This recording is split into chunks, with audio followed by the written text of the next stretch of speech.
Okay, I would first like to thank Greti Myrdal, Alain Berthoz, and Itzhak Fried for your invitation. Thank you very much. I'm very pleased to be here with you. And I will talk about Doetsch. I have been appointed by the Khmer Rouge Special Tribunal in Phnom Penh to proceed to the psychological evaluation of Doetsch in 2008. I am a clinical psychologist and a psychotherapist. Who is Doetsch?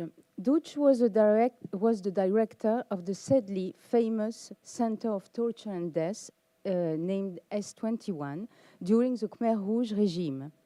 So the criminal regime of the Khmer Rouge lasted from April 1975 to January 1979. 2 million of victims out of 7 million of inhabitants died in a period of time of 3 years and a half.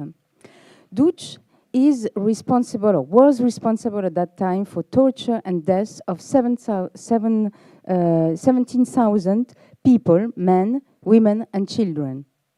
I met him 16 times in detention in Phnom Penh in 2008 with a co-expert, a Cambodian psychiatrist, Mr. Kasum Bonat, and with an interpreter, Uch Chanoram.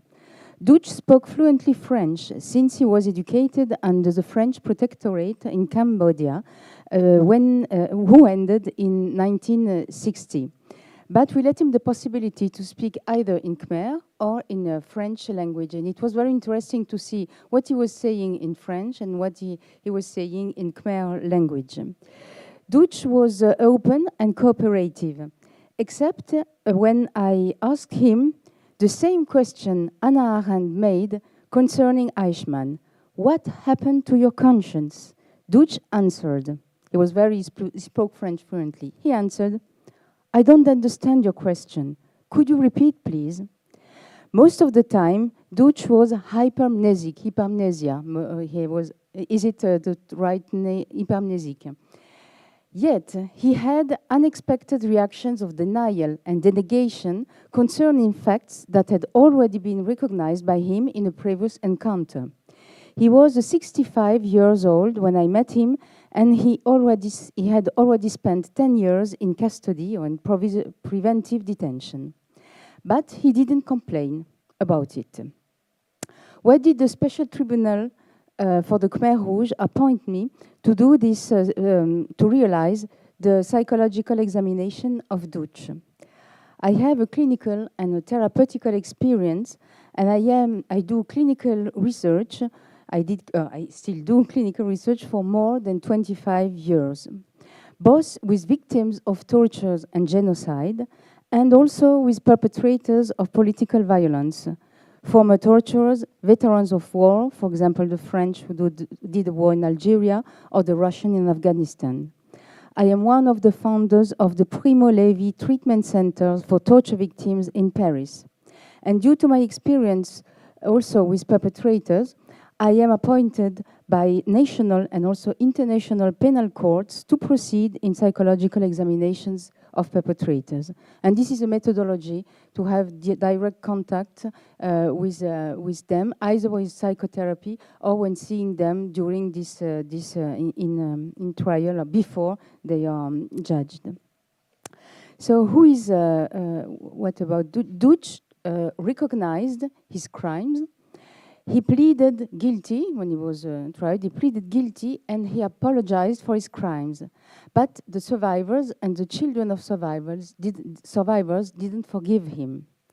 Before I accepted the request of the Khmer Rouge Special Tribunal in Cambodia, I needed to be sure that the death penalty couldn't be one of the possible sentences. If not, I would have refused because I am totally opposed to death penalty. Doetsch has been sentenced to detention for life, during all his lifetime. What is Doetsch's lifespan? What is the trajectoire of Doetsch's life? This is not to justify, of course, you may understand it, but this is just to understand from the inside and to make the story of his life. and always taking in account, I cannot develop here the very special geopolitical context, but the context plays, whatever it is, and always articulate history and collective history and individual history. So Duch was born in Cambodia in 1942. His family is Chinese, or Chinese migrant, and ostracism existed against the Chinese migrants when he was very young. And this is something that he felt, this ostracism.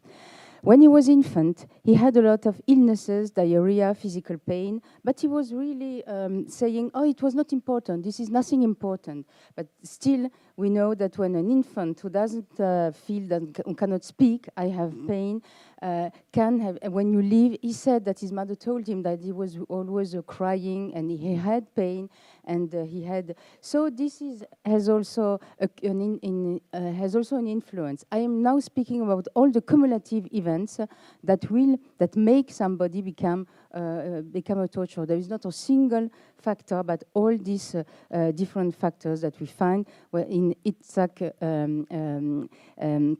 and Itzhak-Fried E syndrome. There is a lot of echoes, a lot of analogies about my experience as a clinical psychologist and what had been written about E syndrome.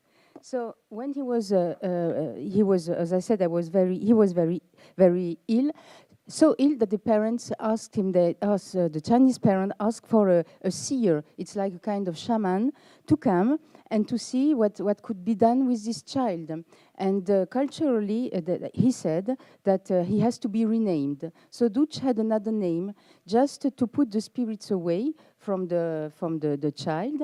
So he took another name, and he said, he was almost laughing, said, has this an importance? Is this important for? But still, this is also an imposed identity. And we will see how it is important with him. I also saw other perpetrators, Rwanda genociders, and other people also in therapy. And I saw how the fragility of making their identity, of developing identity, is present in a lot of people, perpetrators. So here, this imposed identity to protect him, he didn't like it.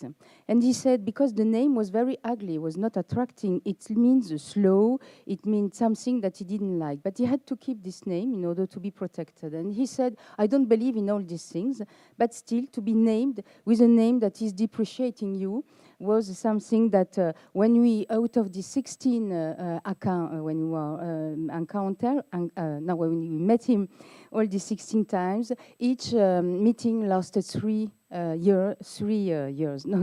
hours.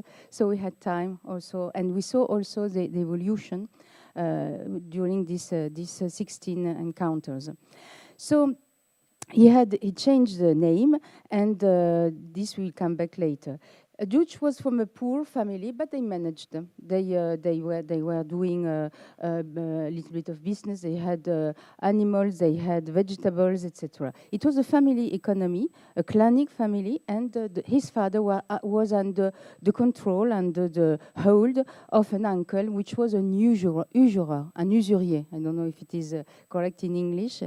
Somebody who is lending money, and he asks always always more money.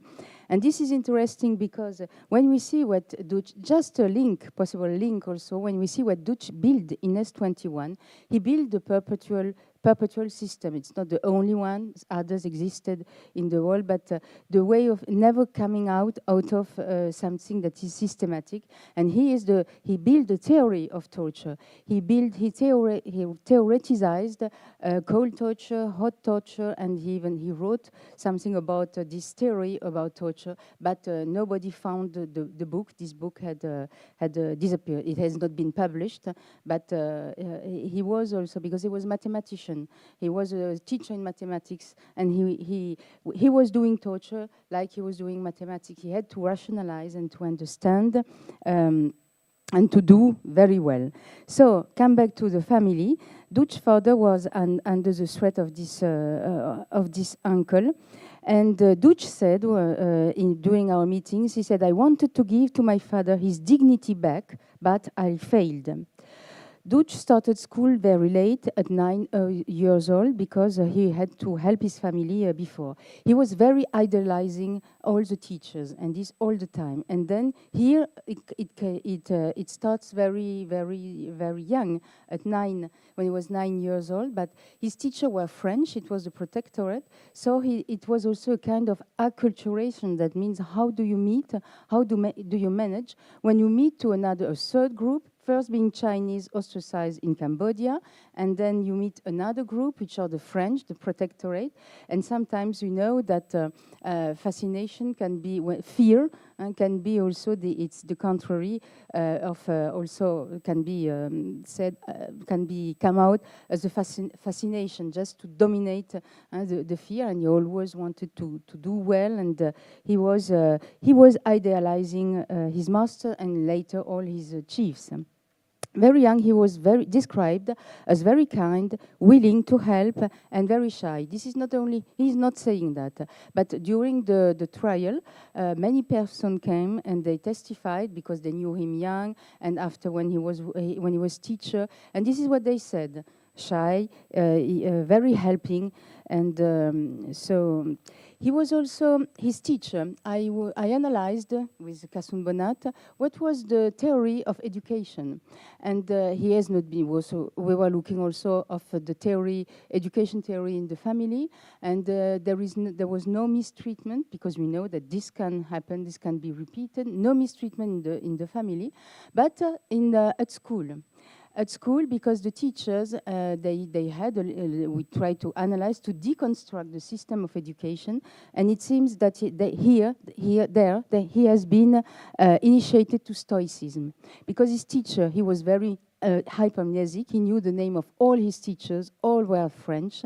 And I have an hypothesis, and I don't know, I go out of my comfort zone, I didn't check this information, but it happens, we know that, you know that in 1945, after the war, many of the teachers from the education system in France that collaborated with the Nazis, they were sent to the colonies because they couldn't stay in the educative system. And so this Stoicism, what have been learned, I saw like Pétain, I saw fascist ideas when he speaks, how were the rules at school and how the professor were teaching him. So this is just another factor, cumulative factor. And just to say that what he was able to do after his cruelty has also maybe a link. It started there, and it has been then encouraged by his life. When he was 15 years old, is very important in the life of Duch. He was absolutely struck by the visit of a Chinese leader in Phnom Penh. Communism had won at that time, since 1950, and Mao Zedong came to power. He was Chinese, ostracism, and he saw that this man, one Chinese leader, has been welcomed in Cambodia with the official honors. This acted upon him as an unexpected reevaluation of his Chinese identity, so depreciated at that time in Cambodia.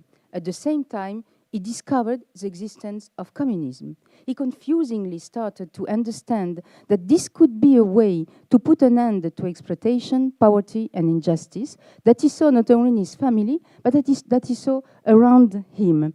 But it remained there. Also, he was thinking about another name, changing his name. And at the same time, when he saw the Chinese came, and he asked to his father officially to change the name and to take back his first name. And the shaman, this seer, said if he doesn't change his name, or he dies now, or something very dangerous will happen to him when he will be later. So I don't say that I believe in shamanism and all these cultural theories, but still, this has been said about him. Unfortunately, he did bad, but for the others, and not for himself. At 15, after seeing this communist leader, he decided to change his name. Asked his father. His father gave him the authorization to take his first name back, and also he decided to, he was thinking about an alias, another name, because it's rather usual in Asiatic societies. You can change name, but still for him, it has a special importance for him. And when I asked him, what does Dutch mean? We were sitting in front of them. He was standing up, and he said, Dutch means the pupil who stands up when the teacher calls his name. So he chose this name, and Dutch means that this name, and he chose it for him, and this was his name also when he was a Khmer Rouge.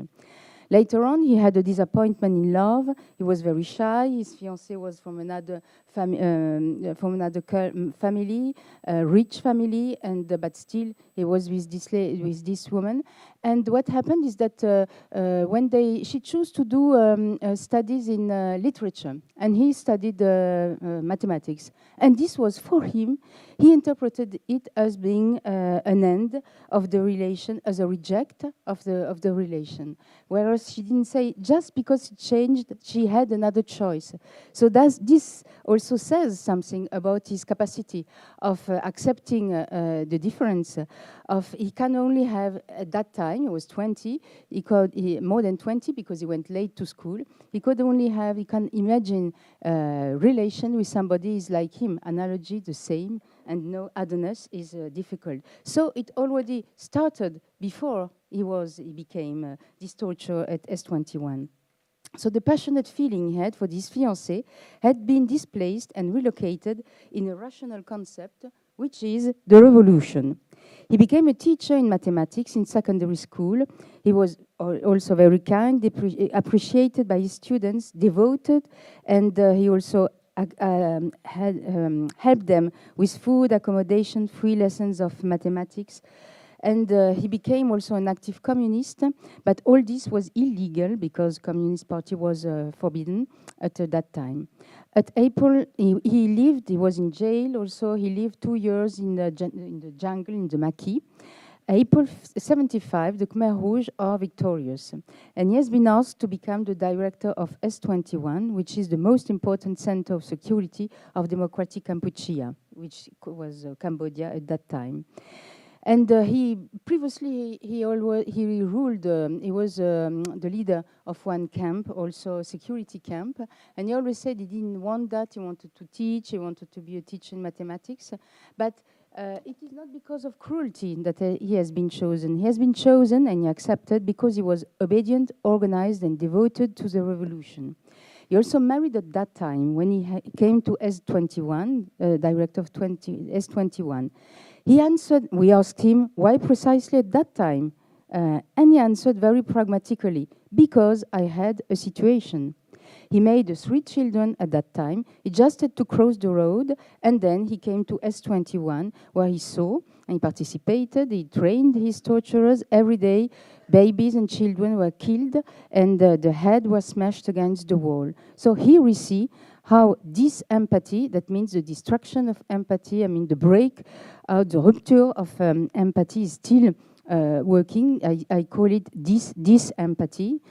And splitting, also compartmentation, is working because he can, at the same time, he can do the 2 things. He is obedient, zealed, and wanted to please his superior that he admired.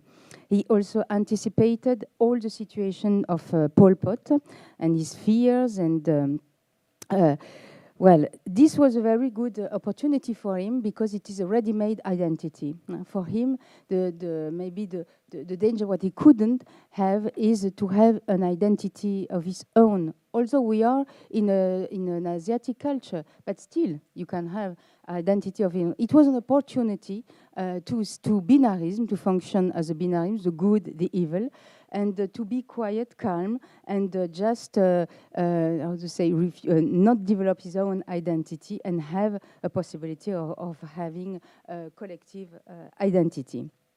And there was also tremendous fear.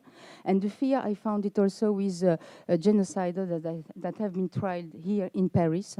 When I saw them in psychological investigation, the fear is always present in my experience, but we are sharing experiences. And it was present. It was not just an excuse. At the same time, Dutch was, he was convinced by the ideology. It was not easy for him to kill, to torture, and to have others killed, as he said. said, but it has to be done. And but the fear was present. And of course, it is a truth, because if he didn't accept, or if he was not accepted, he could be die himself. And this is not just an excuse. In this case, it was this system who made that he could effectively die. The one tomorrow we're talking about that, who are the one who refuse? They are not here. They are just, some of them are dead in this system. The one who refused, they were killed.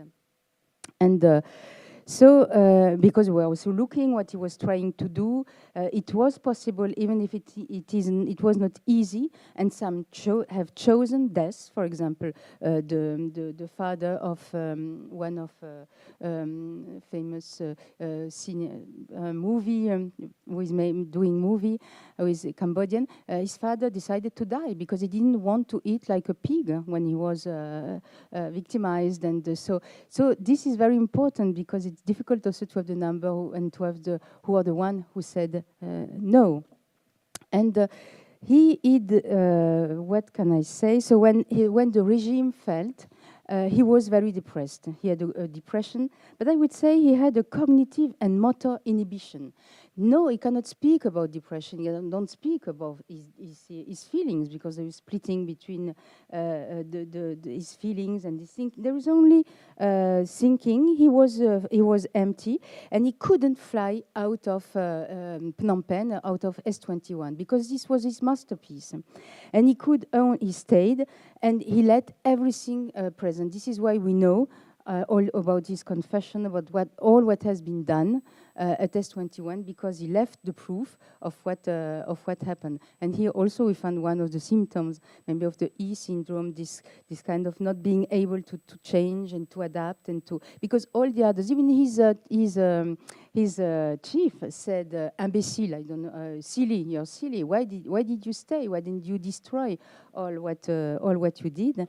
And I think it was because it was his life, it was its pride, it was like what was his identity, and if he continued, like people who continue, because if not, they are in danger with their own identity. Who are they when they are no longer this collective identity? They are nobody, and this is difficult for them to go out this psychology and way of being. So he lived after, when the regime fell, he was living in a little zone of where the Khmer Rouge was still living with others, and he was still doing, he was teaching. His wife died in 1995, and there is a mystery, because some people say he did that, and we don't know exactly what happened at that time. 1996, he converted to Christianity, to evangelist church, and again he was very zealed. He converted his children, not asking them if they wanted to be Christian. He converted 14 Cambodian families, which are very large families. What happened? There is no change. He didn't change at all. Just what he needed was another group, a new group. So he functions again, the same psychological functioning as before, and he just was zealed for another group. When we asked him, why did you convert? Again, he had a very pragmatic answer. He said, the Christians were victorious over the communists. Look what happened in Poland. And what he said is that in Poland, Lech Walesa took power, and for him, I don't know if his analysis is correct or not. This was not the point, but for him, this was the end. Then this is why, for him, he converted to Christianity, not because he became religious, but because the winners were the one. He identified with St. Paul also, and now he reads the Bible. He's in detention, and he studies, and he's the reader of a Bible. He was very cooperating, and now he is also he continues to be very cooperating with the Special Tribunal, Khmer Rouge Special Tribunal. Again, this is a new group of belonging, because he remains Christian, but now he acts as a perfect, good prisoner who is helping, and thanks to him, I mean, we have to say that, I mean, his help was very determining to understand how the regime was functioning, because the trial goes still on for other persons who are now judged, the other high-rank Khmer Rouge. And now he becomes the perfect prisoner, obedient and helping. So no change since the Khmer Rouge period. Well, I still have 10 minutes. So what would I say? Well, about the key points in the making of torturers and criminals against humanity. I will mostly speak about Duch, and also I made a comparison in my research work over all these years with other psychological examinations made by Goldensohn, for example, and Gilbert. Goldensohn was a psychiatrist, and Gilbert was a psychologist in Nuremberg. And also I made comparison with the same material as I had. That means clinical analysis, and also I put the geopolitical also factor in it.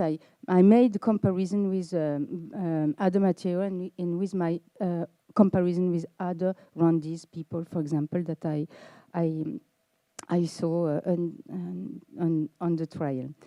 10 points, rapidly.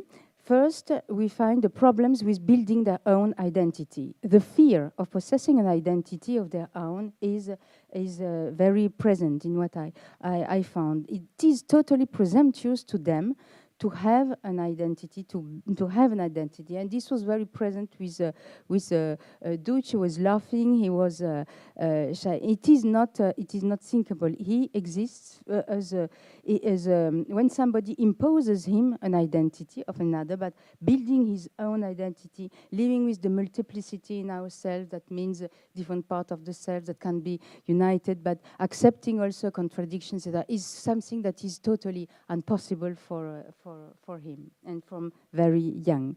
Second point, the role of political emotions and geopolitical unconscious. This I cannot very much develop here, but I define political emotions as being emotions that make the passage between personal and collective history inside of each of us. And these emotions, for example, that can be related to fragility, to wound, to depreciation when we were young in our individual life, can be very easily instrumentalized. They are instrumentalized, and they are displaced and used in the collective field for collective violence. And also, what you feel when you have problems with wounds that are due to collective history, the passage, these emotions will have consequences, psychological consequences in your own life. This passage is called political emotions. Second point, this empathy. This is the breaking of empathy, like Itzhak Fried, I would say there is an echo with cognitive fracture. Why? Switch off your heart. This was one of the numerous mottos widespread during the Khmer Rouge regime. Switch off your heart, éteignez votre cœur. And many other mottos like that, where you have to construct this empathy, no more being empathic. Duch enacted those mottos when training his torturers, and this we went very thoroughly, we deconstructed also how we trained and what he said about torture. And the torturer and interrogators were children, adolescents, and very young adults, and he justified it. He said that they are like clay, they are like a white blank page where you can easily write, what he said, easily write what you want in order to shape a new psychology, a new man, the pure Khmer Rouge. We find the same with children soldiers that are soldiers. We find the same with many other regimes, actually. No drug were used, but very little food and very little sleep. And this can also affect, of course, the brain and the behavior. This empathy is constructed. It is also because sometimes Duch used and other, I studied the method of torture in many countries of the world, and also how to make torturers. And many cases, not in all, traumatic techniques can be used. Initiating techniques, initiation techniques, traumatic initiation can be used. Before dehumanizing, the torturer has already been dehumanized himself. And for example, in psychotherapy, when we work with perpetrators, we always say, I'm not the one who are working with them, we have to go back to this part of themselves where they have already been dehumanized, these wounds. Alice Miller, also a psychoanalyst, wrote about it.